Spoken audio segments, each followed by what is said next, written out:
Bonjour, je m'appelle Sam. Je suis étudiant en français.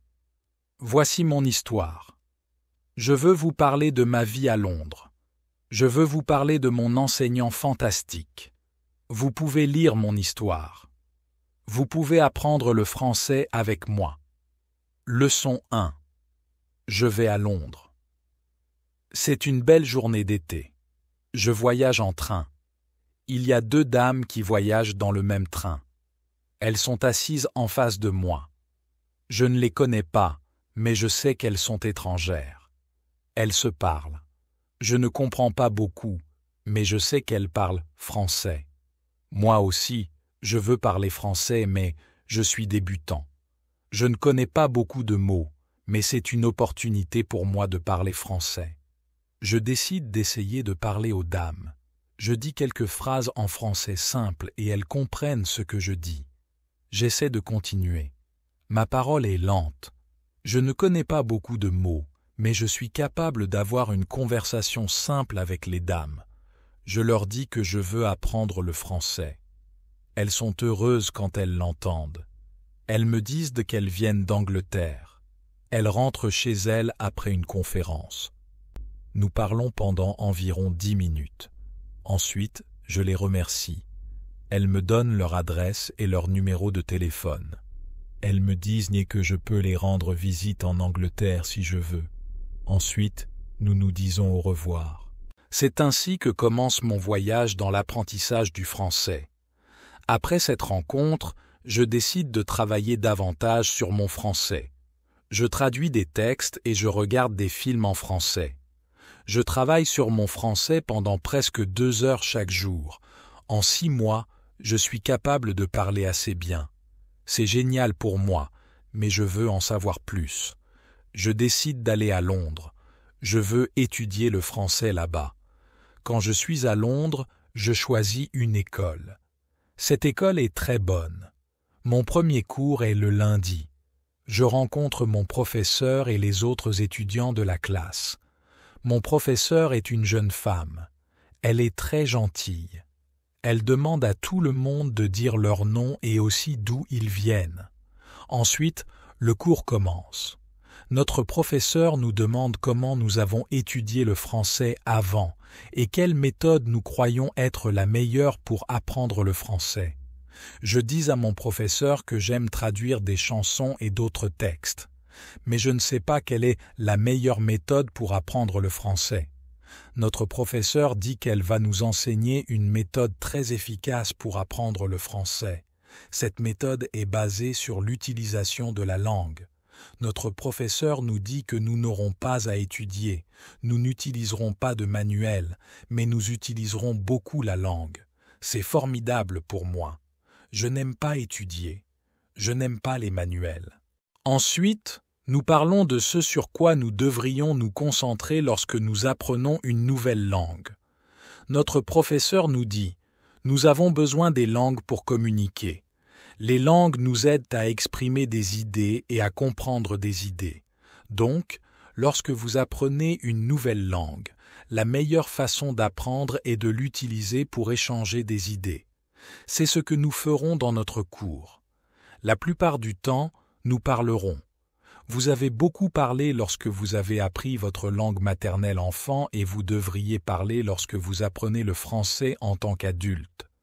Beaucoup d'élèves passent beaucoup de temps à essayer de se souvenir de nouveaux mots ou à apprendre les règles de grammaire. Ils n'utilisent pas le français pour parler. Ils étudient la langue, mais ne l'utilisent pas beaucoup. Bien sûr, vous devez apprendre de nouveaux mots et de nouvelles règles de grammaire, mais vous n'avez pas vraiment besoin d'étudier.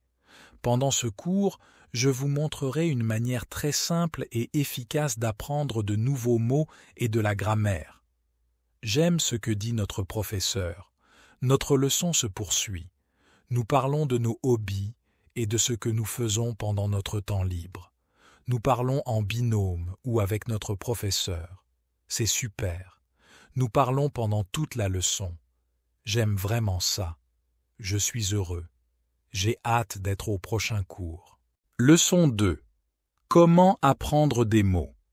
Je retourne à l'école le mardi. L'une des élèves pose une question qui m'intéresse. Elle demande « Quel est le meilleur moyen d'apprendre de nouveaux mots ?» Notre professeur dit « Il y a beaucoup de choses que vous pouvez faire pour apprendre de nouveaux mots. » Je vais vous dire ce qui est statistiquement le moyen le plus efficace pour apprendre de nouveaux mots. C'est la lecture. Lorsque les gens lisent en apprenant une nouvelle langue, ils apprennent 2 fois plus vite que ceux qui ne lisent pas. Il est bon de lire pendant au moins 30 minutes chaque jour. Je veux vous montrer ce que vous devez faire si vous voulez tirer le maximum de profit de la lecture. Tout d'abord, il est très important que le livre ou le texte que vous lisez vous intéresse. Il est important que vous aimiez lire.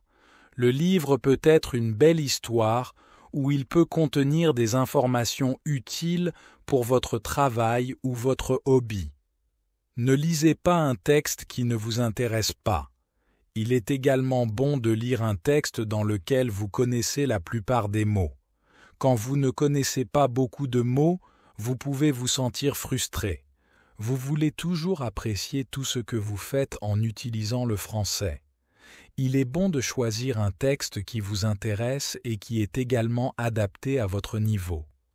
Quand vous lisez le texte et que vous voyez un mot que vous ne comprenez pas, vous prenez un dictionnaire et vous regardez le mot dans le dictionnaire.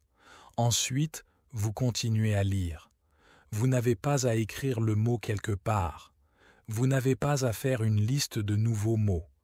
Vous n'avez pas à essayer de vous souvenir du mot. Vous vous concentrez uniquement sur la compréhension du texte. Quand le sens du mot vous est clair, vous continuez à lire. Chaque fois qu'il y a un nouveau mot pour vous, vous faites la même chose. La lecture a également un autre grand avantage. Quand vous lisez, vous apprenez de nouveaux mots et vous apprenez aussi comment chaque mot est connecté aux autres mots dans la phrase. Vous pouvez voir comment lier les mots correctement. Cette façon d'apprendre de nouveaux mots est très efficace. Essayez-la et vous verrez à quelle vitesse vous pouvez apprendre de nouveaux mots. Ensuite, nous continuons avec le cours. Nous parlons de la situation en Angleterre et des meilleurs emplois pour les étudiants. C'est bon pour moi car je veux avoir un emploi. Je veux faire quelque chose après mes cours. Je demande aux autres étudiants s'ils savent où je peux trouver un emploi. Ils me disent que je devrais aller dans un centre d'emploi. Le centre d'emploi offre beaucoup d'emplois pour les étudiants. C'est bon pour moi. Je suis heureux de savoir où je peux trouver un emploi. Quand ma journée à l'école est finie, je vais au centre d'emploi. Je ne sais pas quels emplois je peux faire, alors je demande à la dame du centre d'emploi quel est le meilleur emploi pour un étudiant. La dame me dit qu'ils ont de bons emplois pour les étudiants. Elle me dit que je peux être un nettoyeur ou un serveur dans un café. Je dis à la dame que je n'ai aucune expérience dans ces emplois. Elle me dit que mon français est assez bon pour travailler au café. La formation n'est pas difficile et je peux avoir plus de chances de parler français que d'être un nettoyeur. Elle me dit que je peux commencer mon emploi le jeudi. Tout va bien pour moi. Je suis heureux d'avoir un emploi où je peux pratiquer le français. Lorsque vous voulez apprendre de nouveaux mots efficacement, lisez pendant 30 minutes chaque jour. Leçon 3. Comment apprendre la prononciation? Le mercredi, je retourne à l'école. Il y a un étudiant dans la classe qui est plus calme que les autres. Il vient de Corée du Sud. Quand notre professeur demande s'il y a des questions pour elle, cet étudiant coréen dit qu'il a une question. Il dit qu'il a un gros problème de prononciation. Il sait que sa prononciation n'est pas très bonne, mais il ne sait pas comment l'améliorer. Il ne parle pas beaucoup parce qu'il ne veut pas que les autres écoutent sa mauvaise prononciation. Il dit qu'il lit et regarde beaucoup de films en français. Il comprend très bien, mais il veut aussi améliorer son expression orale. Il demande s'il y a quelque chose qu'il pourrait faire pour être meilleur en prononciation. Quand ma professeure entend cela, elle dit « D'accord, je vais vous dire quelque chose sur la prononciation et comment la pratiquer. Je vais aussi vous enseigner une excellente technique qui peut aider chacun d'entre vous à être meilleur en prononciation. Tout d'abord, nous devons comprendre pourquoi les étudiants ont des problèmes de prononciation. Quand nous parlons, nous devons bouger notre bouche. Nous devons utiliser les muscles de notre bouche. Nous le faisons tous. Le problème est que lorsque vous parlez français, parfois vous utilisez vos muscles de la même manière que vous le feriez dans votre langue maternelle. Alors, votre prononciation est différente de celle des locuteurs natifs. Cela arrive à beaucoup d'étudiants qui apprennent le français. Presque tout le monde a une prononciation un peu différente de ce qu'elle devrait être. En fait, ce n'est pas un gros problème car généralement les gens comprennent ce que vous voulez dire même si votre prononciation n'est pas parfaite. Cependant, vous pouvez travailler sur votre prononciation et l'améliorer. Il existe une excellente technique qui peut beaucoup vous aider. Cette technique s'appelle le shadowing. La technique est très simple. Quand vous faites du shadowing, vous copiez simplement le son que vous entendez. Quand les enfants apprennent leur première langue, ils la copient. Ils copient après leurs parents encore, et un jour, leur prononciation est parfaite. Vous pouvez apprendre la prononciation du français de la même manière. Ce que vous pouvez faire, c'est prendre une vidéo ou un enregistrement audio qui n'est pas très rapide et que vous comprenez très bien. Vous écoutez et vous reproduisez ce que vous entendez au moment où vous l'entendez. C'est tout. Ensuite, notre professeure va sur youtube.com et elle recherche la technique du shadowing. Elle trouve une bonne vidéo où la technique du shadowing est bien démontrée. Nous regardons la vidéo. Ensuite, nous essayons tous de faire du shadowing pendant environ 3 minutes. Ensuite, notre professeur nous dit « Le shadowing est également utile lorsque vous préparez une présentation en français et que vous souhaitez avoir une bonne prononciation. »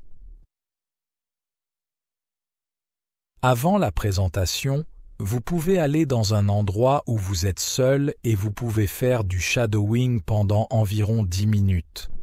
Vous verrez combien cela vous aidera à avoir une meilleure prononciation pendant la présentation. Cela m'intéresse beaucoup. Je n'avais jamais entendu parler de cette technique auparavant. Quand la leçon se termine, je vais à la réception de l'école. Je demande à la dame s'il y a des activités sportives à l'école. J'aimerais faire du sport en Angleterre. La dame à la réception me dit « Oui, nous avons une équipe de tennis de table et une équipe de football. L'équipe de football a un entraînement aujourd'hui à 17 heures. Je suis très heureux car le sport est très important dans ma vie. Je vais à l'entraînement de l'équipe de football. Je rencontre beaucoup de joueurs de différents pays. Les joueurs viennent du Brésil, du Japon, de Russie, d'Espagne, d'Argentine et d'Italie. J'aime l'entraînement. Je suis très heureux que mon séjour en Angleterre commence bien. J'ai un excellent professeur. J'ai aussi de nouveaux amis dans mon équipe de football. De plus, demain je commence mon emploi.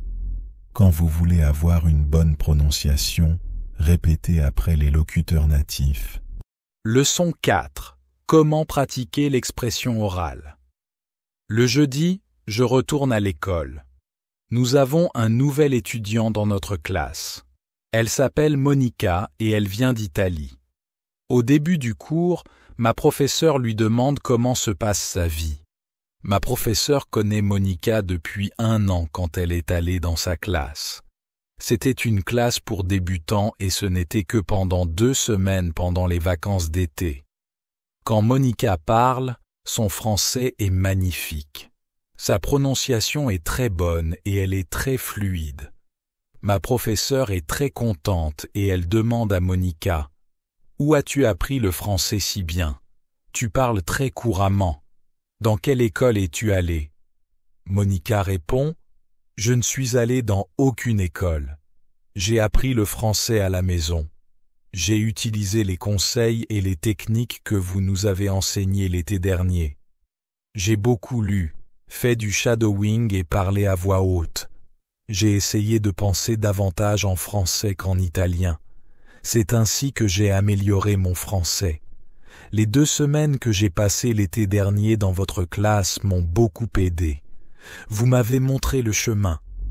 Je savais exactement comment travailler sur mon français tous les jours.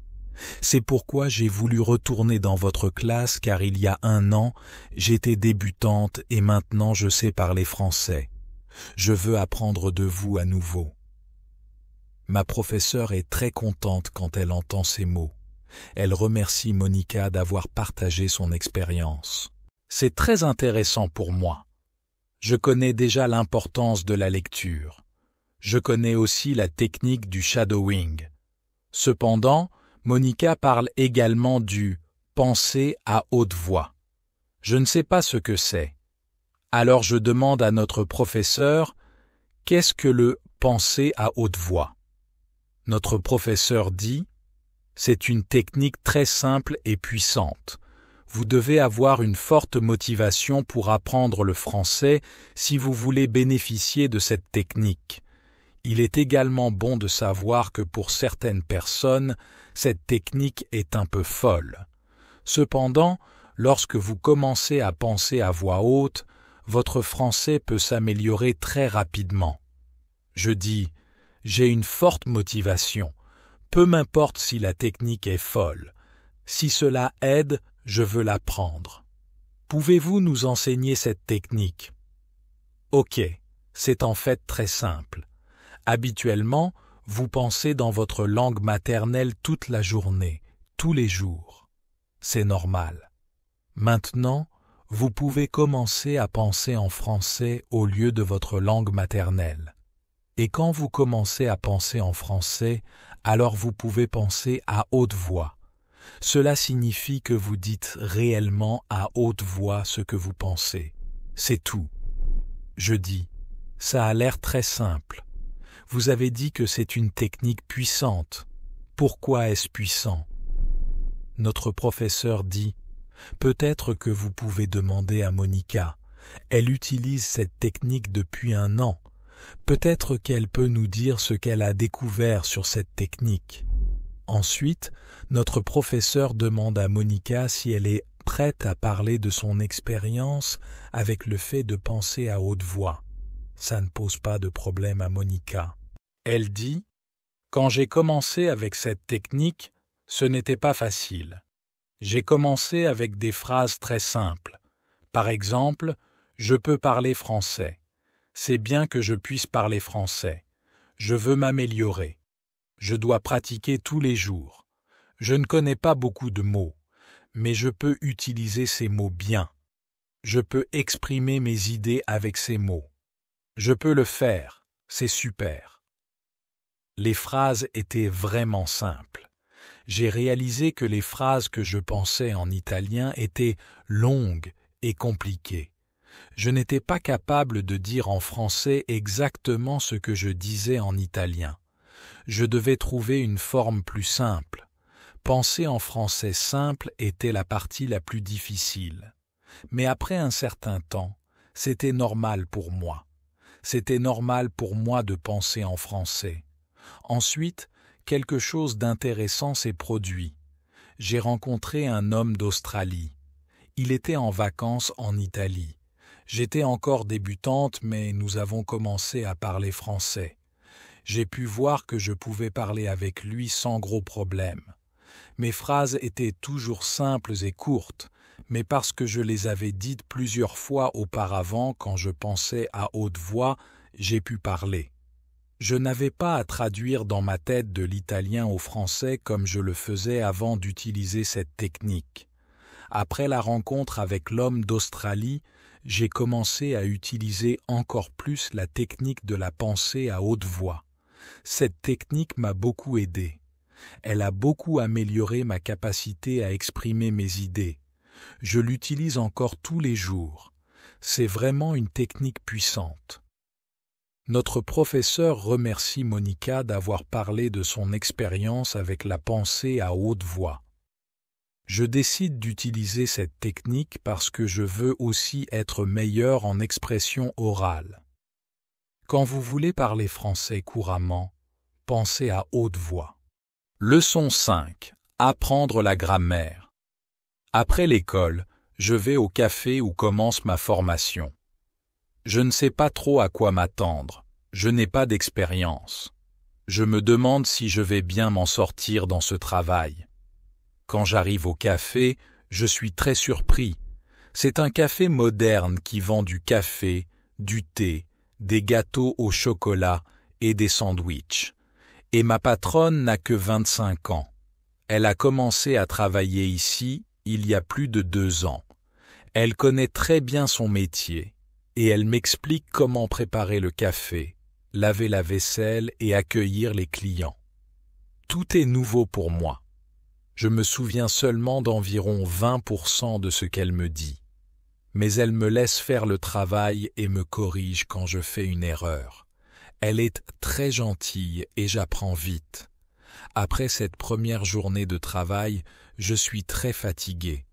Mais je suis content d'avoir ce travail. Le lendemain, c'est vendredi et je retourne à l'école. Un élève pose une question intéressante. Parfois, quand je parle, je ne suis pas sûr si je parle correctement. Je ne suis pas sûr si j'utilise une grammaire correcte. Pouvez-vous m'aider à savoir quoi faire si je veux apprendre la grammaire? Notre professeur dit « Merci pour ta question ». Il y a 2 groupes d'élèves. Certains apprennent le français parce qu'ils veulent parler. D'autres apprennent parce qu'ils veulent réussir un examen. Pour chaque groupe, c'est différent. Tout d'abord, je vais parler des élèves qui veulent parler français. Si c'est ton cas, tu n'as pas à étudier la grammaire beaucoup. Quand tu as appris ta langue maternelle, tu n'as pas appris la grammaire. Tu peux apprendre la grammaire française naturellement en parlant. La meilleure façon d'apprendre la grammaire est de lire beaucoup. Les livres sont écrits avec une bonne grammaire. En lisant, tu apprendras la grammaire dans le contexte des phrases. Je recommande aussi le shadowing. Tu pratiques la grammaire correcte naturellement. Tu ne dois pas essayer de te souvenir de quoi que ce soit. Tu copies juste des phrases avec une bonne grammaire. Si tu as besoin du français pour parler mais que tu veux aussi étudier la grammaire, tu peux visiter grammarinlevels.com. Ce site montre quelle grammaire est importante pour les différents niveaux de français.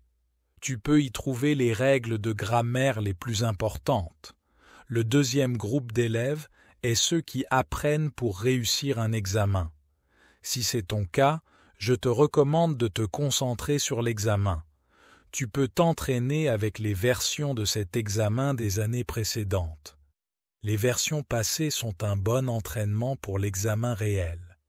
Tu devrais passer l'examen seulement quand tu es prêt. Est-ce que ma réponse te convient? Oui, merci, répond l'élève. C'est une bonne nouvelle. Je n'aime pas étudier la grammaire. J'apprends le français parce que je veux parler. Je n'ai pas besoin de réussir un examen. Je suis content de ne pas devoir étudier beaucoup la grammaire. J'aime lire et je suis content de pouvoir apprendre la grammaire en lisant des livres. Après le cours, je vais sur le site web grammarinlevels.com. C'est vraiment un bon site web. Il y a des règles de grammaire avec des exemples pour chaque niveau. Ils ont 3 niveaux. Ces niveaux sont 1000, 2000 et 3000 mots. L'après-midi, je vais à mon travail. C'est mon 2e jour et je peux déjà faire beaucoup de choses tout seul. Mais ma patronne m'aide quand j'en ai besoin. Je vois que mon travail n'est pas très difficile et je peux pratiquer le français en parlant avec nos clients. Leçon 6. Comment tester votre français? C'est encore lundi et je vais à mon école. Notre enseignant nous demande ce que nous avons fait le week-end. Je dis que j'étais au travail le samedi. Je dis que je peux déjà bien faire mon travail. Je dis que je suis heureux quand je peux parler à nos clients. Quand je parle, une des filles dans la classe me demande « Qu'est-ce qui est arrivé à ta voix ? Tu sonnes très différent de ce que nous avons entendu la semaine dernière. Ta prononciation est très bonne. » Je souris et je dis « Merci. J'ai utilisé la technique du shadowing samedi soir après mon travail et tout le dimanche. J'ai essayé de parler comme un locuteur natif. Je sais que ce n'est pas parfait, mais je vois aussi un grand changement dans ma prononciation. » Notre enseignant demande si d'autres étudiants ont essayé de pratiquer le shadowing. 3 étudiants disent oui. L'un d'eux est l'étudiant de Corée du Sud. Il aime aussi cette technique. Un étudiant dit qu'elle a essayé la technique mais que sa bouche lui faisait mal après 5 minutes de shadowing et qu'elle a arrêté. Elle dit aussi qu'elle n'était pas toujours capable de répéter tout parce que l'enregistrement était très rapide pour elle. Notre enseignant dit « Merci d'avoir essayé cette technique. Si vous faites du shadowing pour la première fois et que votre bouche vous fait mal après 5 minutes, vous le faites correctement. Vous devez entraîner vos muscles à cette nouvelle façon de parler. C'est comme aller à la salle de sport pour la première fois. Vos muscles peuvent vous faire mal s'ils ne sont pas entraînés. Si les muscles dans notre bouche nous font mal, vous pouvez faire une pause après 5 minutes de shadowing et vous pouvez continuer un peu plus tard. À chaque 5 minutes de pratique, votre prononciation est meilleure. Le shadowing a aussi d'autres avantages. Vous pratiquez la bonne prononciation en français et vous pratiquez aussi d'autres choses, par exemple l'intonation, le rythme et la liaison des mots dans des phrases entières.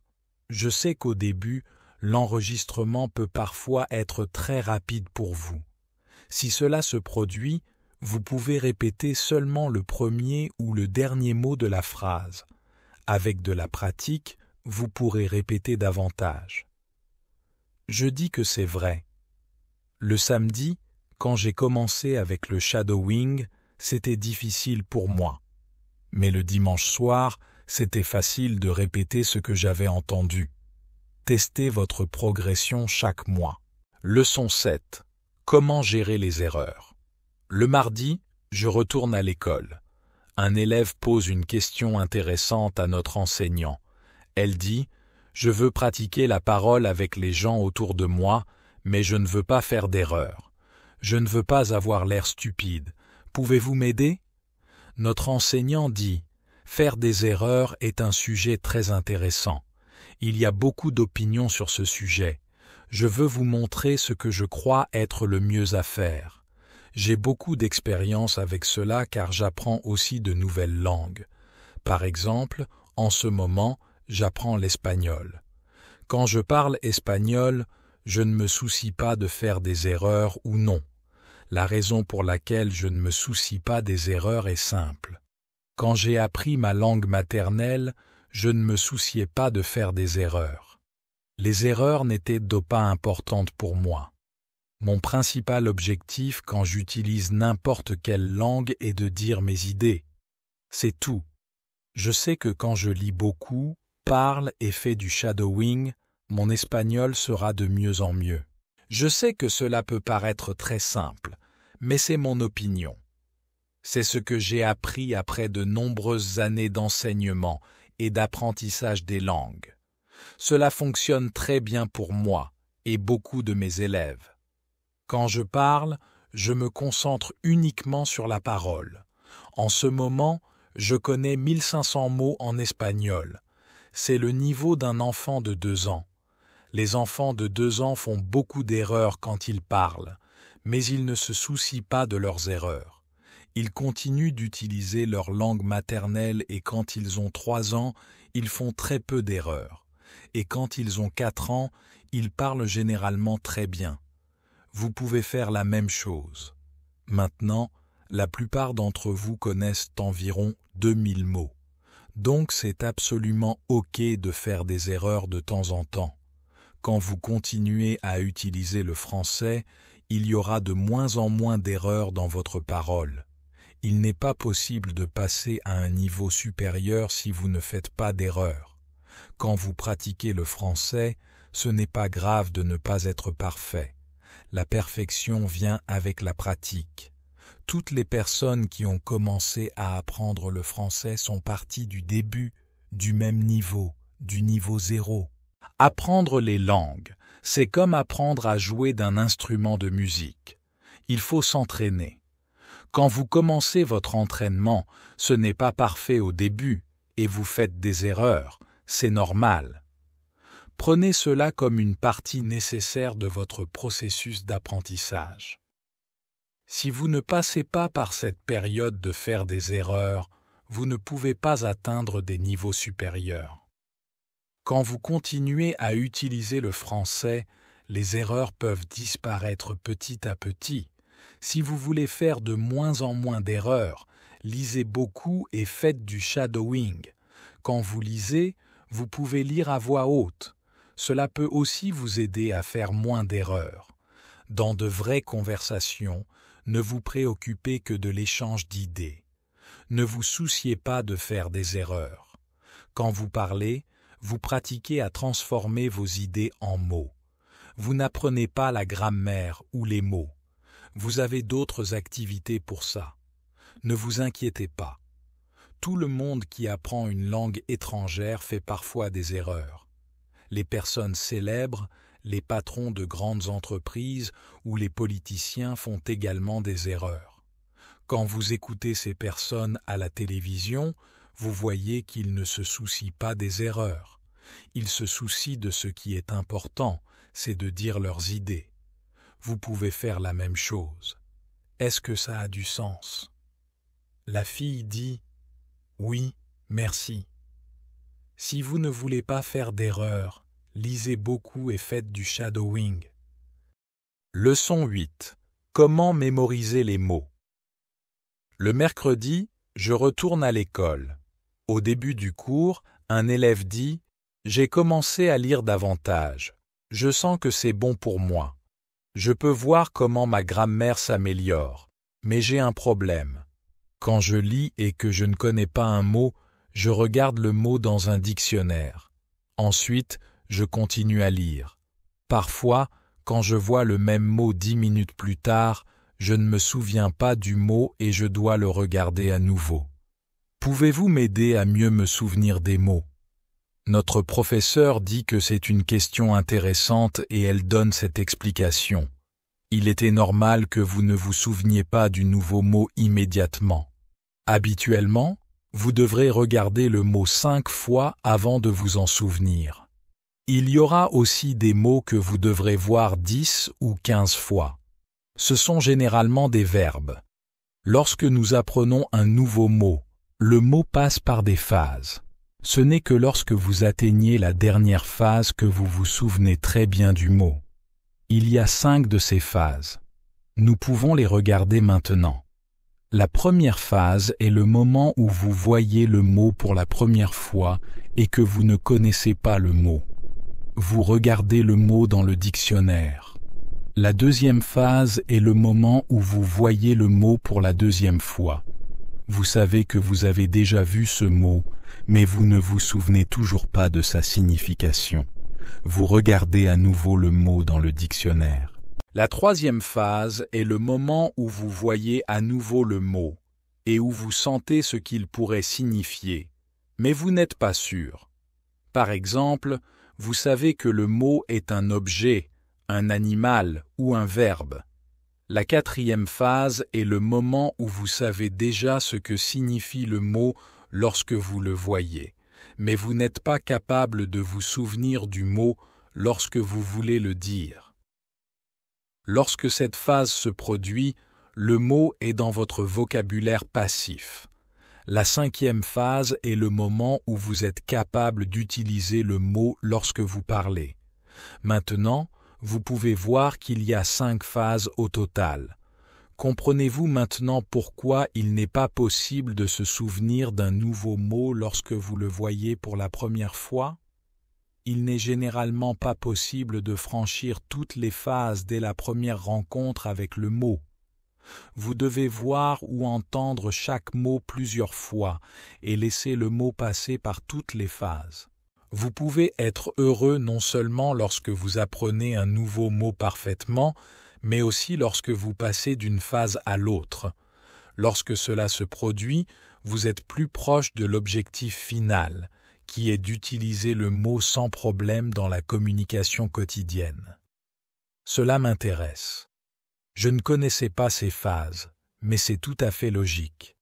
J'ai aussi cette expérience lorsque je regarde un nouveau mot dans le dictionnaire, mais 2 minutes plus tard, je ne sais pas ce que signifie le mot, et je dois à nouveau regarder le mot.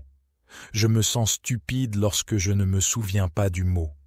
Maintenant, je sais que ce n'est pas grave de ne pas se souvenir du mot pour toujours lorsque je le vois pour la première fois. J'ai besoin de plus de rencontres avec le mot avant de pouvoir bien l'utiliser. Après l'école, je vais à mon entraînement de football. Notre coach nous dit qu'il y a un match samedi. L'équipe de l'école jouera contre une autre équipe scolaire de Cambridge. Notre coach me dit de venir jouer pour l'équipe de l'école. Je suis très heureux et j'attends avec impatience le match de samedi. Pour se souvenir d'un nouveau mot, il faut voir ou entendre le mot environ 10 fois. Leçon 9. Comment améliorer l'écoute? Le lendemain, je retourne à l'école. Un des étudiants a une question importante. Il veut savoir comment améliorer ses compétences d'écoute. Il veut savoir quelle est la meilleure méthode. Notre professeur dit « Merci pour votre question ». Avoir de bonnes compétences d'écoute est très important pour la communication. Si vous ne comprenez pas ce que les gens disent, il sera difficile pour vous de leur parler. Il y a beaucoup de matériaux sur Internet pour les étudiants en français. Certains étudiants peuvent avoir du mal à choisir les bons matériaux d'écoute pour eux. Maintenant, je veux vous dire quels matériaux vous pouvez utiliser pour l'écoute.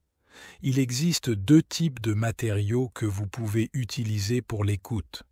Vous pouvez écouter de l'audio ou regarder un film.